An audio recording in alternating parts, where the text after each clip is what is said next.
For thousands of years now, the octopus has had a long-standing influence over Japanese cuisine and culture as a whole. This can be seen throughout mythology, cooking, art, and even worship at times, as in the case of the Akkorokamui. Indeed, this eight-legged creature, resembling more an alien than an actual fish, has had its suction-cupped grip around the society for quite some time now. In numerous ways too. People can be nourished by them, make a living off of them, or simply enjoy the countless displays or stories inspired by their otherworldly design. We all know those tentacles are going to be a continuing theme throughout Japanese media, to this very day. Not even yokai seem to be safe from the octopi's reach, creating hybrids of both fantasy and reality, slimy spirits of all sorts, or quite simply, octopus yokai. Today's video is going to be concerning the spirits that get their appearance from this beloved and revered creature. It will be an ode to the regenerative renegades, a song for the inked crusaders. These are tales of tentacles. Octopus has been a staple ingredient in Japanese cuisine for over 2,000 years. Which makes sense, seeing as those things are just swimming around all over the place. I mean, they're incredibly delicious too. Typically, the smaller ones make for the best flavor and texture, but our friend Yazaimon here, the victim of our first yokai, never seemed to have gotten that memo. The Yazaimondako, cleverly named after the fisherman Yazaimon, is a gigantic one-legged octopus said to have lived off of the coast of the Kagawa prefecture on the island of Shikoku. Story goes that long ago, there was this huge rock that the Yazaimondako would rest on during the day. You know, sunbathing, or whatever it is octopi do, back when it had all 8 legs. Well, one day, Yazaimon the fisherman would stroll by this magnificent sight, and rather than sense fear or even awe, his stomach began to grumble, as the sight of all that octopus going to waste made him extremely hungry. Now, while the creature slept, Yazaimon would meticulously harvest one of the beast's tentacles by slicing one off as it slept. Rather heavily, if I might add. How do you not notice someone doing this? I mean, the creature didn't even stir as this was happening. Now, you would think with a prize this big, the fisherman would have been satisfied.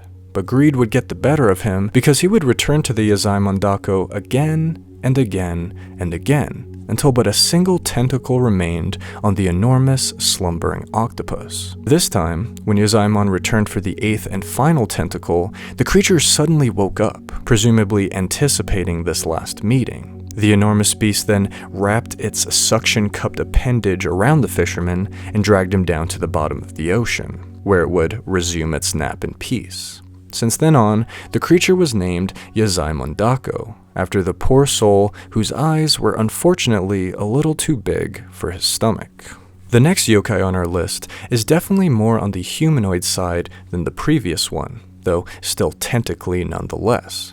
I'm of course talking about the Tako Nyūdō, or the octopus priest, one of the dozens of types of yokai priests recorded throughout Japanese fables. Found in the Shimane prefecture of Honshu's Chugoku region, the Tako Nyūdō is known as a source of fear among local fishermen found on the coast of the Sea of Japan. Like I said earlier, their appearance leans more to the humanoid side, with an elderly, bearded old man complexion.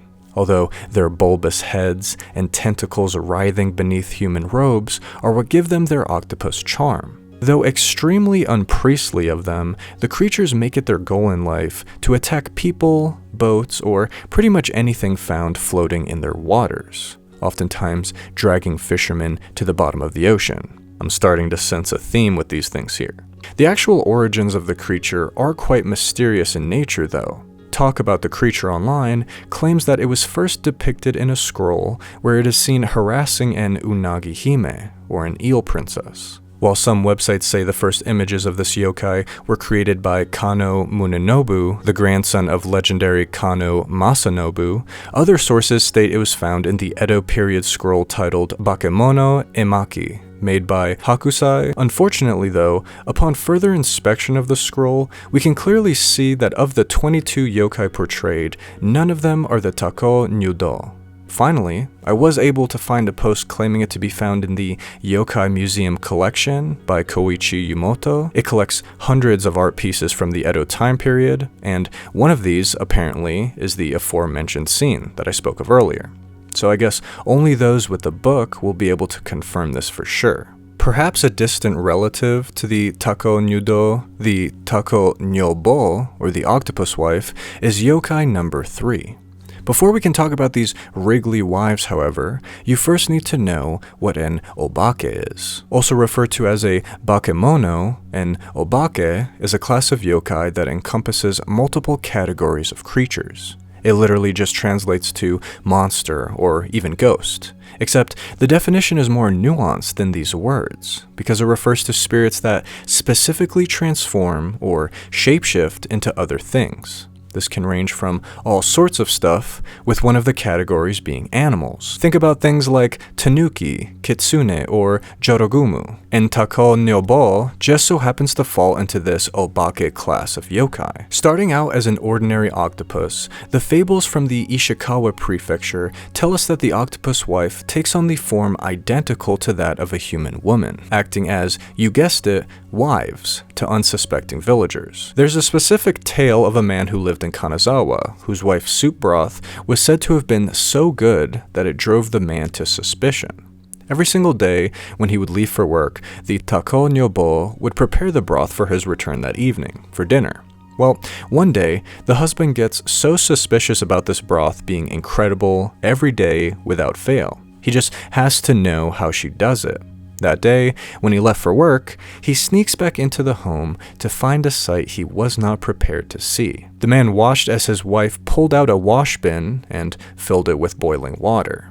She would then transform into an octopus and begin bathing in the water, adding her own personal umami to the soup. When the husband came out to confront the wife about this, he exclaimed in horror, "Have you been feeding me bathwater?" The Tako Nyōbō simply replied, Yes, I have, and now I'm done," before leaving and returning to the ocean, never to be seen again. Now, as baffling as all this sounds, it is a theme in Japanese folklore for transforming yokai, these obake, to leave their spouses if they were ever to be discovered, if their true form was ever discovered. These relationships almost always end in tragedy, or in this case, bathwater. And now comes the Koromodako, or essentially the yokai version of a kraken. Much like the octopus priest, the Koromodako too can be found in the Sea of Japan, particularly close to the prefectures of both Fukui and Kyoto respectively, the Wakasa Bay being their preferred resting grounds, or waters rather. So this yokai in particular starts out rather small, only a couple of centimeters in length, and floats on the surface of the sea, just right on top of the waves. They're actually rather docile until provoked. When threatened, these creatures will grow thousands, if not hundreds of thousands of times bigger than their original form, resembling an enormous piece of cloth when they stretch out their tentacles, which is the literal translation of this yokai's name, the cloth octopus. Except, rather than being big enough to wrap itself around a body, the Koromodako will enlarge itself to the point where it can eat sea life, fishermen, and even boats. It does so, just like the others, by dragging any and all to the bottom of the ocean, hence the kraken comparison. I mean, even looking at images of the creature invokes the sense of a kraken-like being, except when this one is done eating, it shrinks back down to its original size of only a couple centimeters and swims away, making it nearly impossible to track down or even hunt down for revenge. They just sort of float off into the sunset once they have gone on their destructive rampage, hopefully never to be seen again. Before we can talk about the next yokai, Ika no Kōan, I first have to explain to you what Ryugujo and Ryujin are. So of all the gods found throughout Japan, none are more famous or revered as Ryujin, the Dragon King god of the sea, and patron of Japan. There isn't anywhere in Japan you can go without seeing some kind of imagery of this guy, from sculptures and shrines to cartoons and tattoos. The iconography of Ryujin is as synonymous as the samurai when it comes to this country. The kami even impacts history itself, with people claiming the first emperor of Japan, Emperor Jimmu, to be the grandson of Toyotama Hime, Ryujin's daughter. There are several well-known stories of this god's legendary feats. In fact, the word itself, ryujin, when not used as a proper title, can even refer to any locally worshipped dragon kami, not just that one specifically. So he's kind of a big deal. Ryugujo, on the other hand, is the supernatural undersea palace where the Dragon King resides. It's his merma-lair, essentially. I joke, but this place was actually described as something fantastical in nature. It was said that the palace was constructed from fish scales, coral, and precious materials like pearls, gold, crystal, and silver. Though all of this sounds very immaculate, it's the gardens of the palace that really took the cake in terms of appearance. You see, these were no ordinary gardens. The gardens of Ryugujo contained all 4 seasons at the same time, one pointed in each direction. Within these, you have trees, animals, and even mountains, all residing in their particular season. Honestly, it's a place that warrants its own video. And what royal palace would be complete without its royal court? Among this court was Ika no Kōan, a cuttlefish residing atop the head of an Edo period doctor, this thing right here. This yokai acted as a physician and advisor to the royal court. So there's a story called The Tales from the Dragon Palace, the origin of Imotako, which was a comedy written in 1791 on the origins of Imotako, a dish made from octopus and taro. The story goes that when the Dragon King Ryo VII fell ill, only the finest doctors were summoned to Ryugujo to help cure him. Of all physicians there, it was Ika no Kōan alone who recognized the king's ailment for something the princess Otohime once had. In order to cure the king, they would have to give him a medicine made from the liver of a living monkey, the same medicine they gave to the princess, and one that's extremely hard to acquire, seeing as there's no aquatic monkeys to my knowledge. This means that one would have to be sent out onto land to retrieve this monkey in order to make this homebrew. Such a task was surely filled with peril and danger, so the king sent his most trusted advisor, an octopus, to go out onto the land. Unfortunately, the octopus was unable to retrieve a liver, or even a monkey for that matter, but refused to come back home empty-handed. Embarrassed by his failures, the octopus placed taro inside of a jar and claimed to both the king and the court that when he slew the monkey, its liver was crushed and seemingly transformed into this taro. It sounds like total bullshit, but Japanese fables are known for things transforming into other things, so it's not as big of a lie as it sounds at first. But Ika no Kōan is no fool and could see right through this lie. The octopus, however, had a very high standing with the king, and the cuttlefish did not want to interject due to his influence. And since the king never received the proper medicine, he of course dies, succumbing to his illness. Alright, so to end the video, I had to save the best for last. I'm of course talking about Akkorokamui, the octopus god of Uchiura Bay.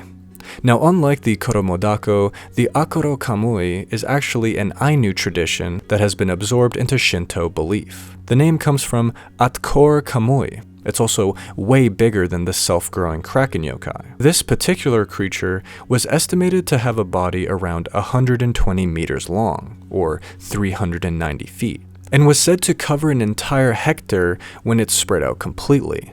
It was said to be so big that when it surfaces, the red color of its tentacles is reflected in both the water and the sky, causing it to have a Cthulhu, doomsday type of vibe to it. The origins of the creature are actually quite interesting. You see, a very long time ago, before there was a god residing in that Hokkaido Bay, there lived an enormous red spider by the name of Yazaimondako.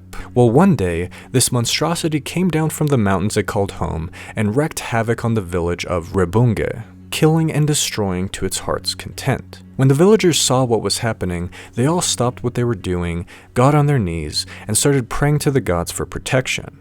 And the gods answered, Repun Kamui to be specific, the Ainu god of the sea. He heard their pleas and helped by dragging Yazaimondako into the bay of Uchiura. However, when the great spider was dragged into its depths, it simply transformed itself into a giant octopus and took on the role of god for that region, infamously swallowing up any boats that ever got too close for it. And the rest is history. The influence of Akkorokamui could be felt for centuries after this incident occurred. Famous for its regenerative abilities, the followers of this kami would often provide offering of mollusks, crab, or fish in exchange for its healing abilities, particularly in the case of broken limbs and disfigurements. though its influence didn't really spread to people outside of southern Hokkaido. But there you have it. 6 terribly tentacly yokai that pretty much just want to kill you. I don't think any of these are going to be all too nice to you, aside from the wife one, I guess, but she was just feeding people bathwater, so I guess that's not any better. Tell me in the description which spirit was your favorite, by the way. Do you even like octopus? What about seafood? Honestly, just write down anything that's sea-related. I don't care. Just whatever you do, don't piss off anything in Japan that even resembles an octopus. Just don't do it. You'll thank me for it.